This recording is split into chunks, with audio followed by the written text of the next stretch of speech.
पलूस हादरलं. जन्मदात्या बापाकडून मुलीवर लैंगिक अत्याचार. बाप लेकीच्या नात्याला काळीमा फासणारी घटना. नराधम बापास पलूस पोलिसांनी केली अटक.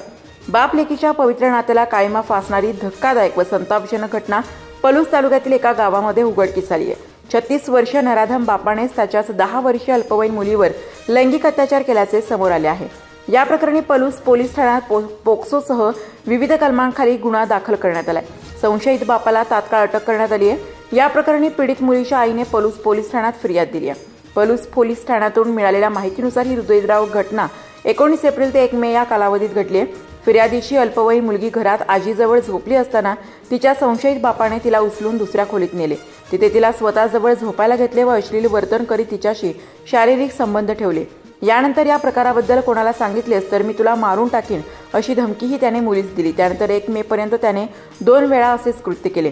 या घटनेमुळे पीडित बालिका भयभीत झाली होती. अखेर तिने घडलेला सर्व प्रकार आईला सांगितला. हे ऐकून आईला मोठा धक्का बसला.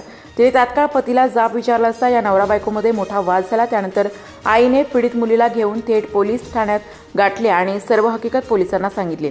पोलिसांनी घटनेचे गांभीर्य लक्षात घेऊन 21 मे रोजी पोक्सो कायद्यानुसार गुन्हा दाखल केला. या आधारे पलूस पोलिसांनी तपास करत संशयित बापाला अटक केली. पुढील तपास पलूस पोलीस ठाण्याचे निरीक्षक संदीप पाटील करीत आहेत. भांडाफोड न्यूजसाठी पश्चिम महाराष्ट्र विशेष क्राईम प्रतिनिधी विवेक कांबळे.